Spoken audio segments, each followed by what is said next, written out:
नमस्कार मित्रों। ओम नमः शिवाय। मित्रों,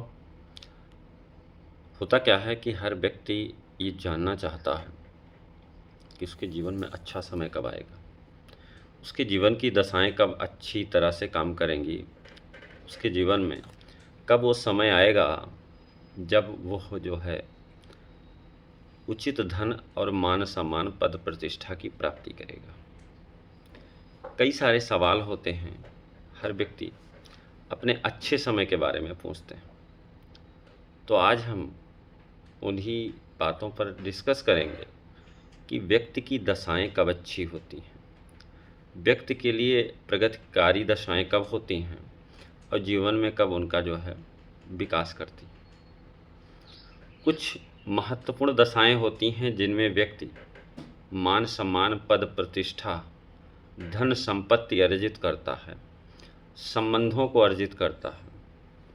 कुछ दशाएं ऐसी होती हैं जो बहुत सारा धन लेकर आती हैं। कुछ दशाएं ऐसी होती हैं जिसमें व्यक्ति उच्च पद की प्राप्ति करता है। जैसे कोई व्यक्ति तैयारी कर रहा है, कंपटीशन दे रहा है, आईएएस आईपीएस की तैयारी कर रहा है या पीसीएस की तैयारी कर रहा है, तो उससे रिलेटेड वो चीज़ें होती हैं। या कोई चुनाव की तैयारी कर रहा है, चुनाव लड़ रहा है, तो उससे रिलेटेड वो पता चलता है कि अमुक व्यक्ति क्या चुनाव जीत करके उस प्रधानमंत्री या मुख्यमंत्री के पद को प्राप्त करेगा अथवा मंत्री के पद को प्राप्त करेगा। तमाम सारे योग होते हैं कुंडली में। उन योगों में से कुछ योगों की चर्चा आज मैं करूंगा कि कौन सी दशाएं शुभ होती हैं। ठीक है, तो सबसे पहले मित्रों, अगर आप मुझे पहली बार सुन रहे हैं या मुझे पहली बार देख रहे हैं तो चैनल को सब्सक्राइब कर लें। वीडियो अगर आपको अच्छी लग रही है तो वीडियो को लाइक करना ना भूलें। और चूँकि ये महत्वपूर्ण बातें हैं जो हर व्यक्ति के जीवन में काम आती हैं या हर व्यक्ति के जीवन के लिए महत्वपूर्ण होती हैं। कौन नहीं चाहता है जीवन में धनी बनना, कौन नहीं चाहता है जीवन में उच्च पद प्रतिष्ठा की प्राप्ति करना, कौन नहीं जानना चाहता है कि उसका अच्छा समय कब आएगा।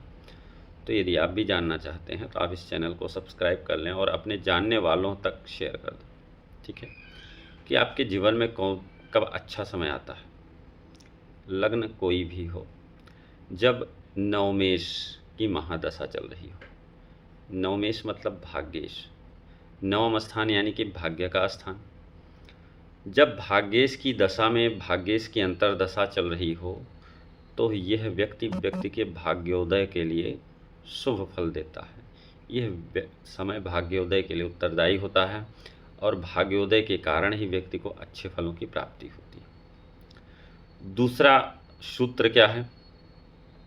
दूसरा सूत्र यह है कि नवमेश की दशा पंचमेश के साथ, यानी कि नवमेश और पंचमेश की युति हो, उस कंडीशन में नवमेश की दशा यदि चल रही है तो पंचम स्थान होता है संतान का, पंचम स्थान होता है शिक्षा का और पंचम स्थान होता है पूर्व पुण्य भाव का। तो इस स्थिति में व्यक्ति को संतान की प्राप्ति होगी, शिक्षा की प्राप्ति होगी और आपके पूर्व जन्म के कर्मों के आधार पर आपको फल मिलेगा। यानी कि संतान के साथ साथ आपको प्रतिष्ठा की भी प्राप्ति होगी। अगर हम तीसरे सूत्र की बात करें तो तीसरा सूत्र क्या है? केंद्र स्थान, चतुर्थेश और दशमेश। चतुर्थ भाव आपके सुखों का भाव होता है, आपके भूमि भवन वाहन माता पिता के सुखों की बात की जाती है, और दशम भाव होता है आपके कर्म का। तो जब चतुर्थेश की दशा हो और चतुर्थेश दशमेश के साथ हो तो व्यक्ति को बहुत सारा धन, बहुत सारी संपत्ति देता है, अकूत पैसा देता है, इतना पैसा देता है कि यह व्यक्ति सोच भी नहीं सकता है।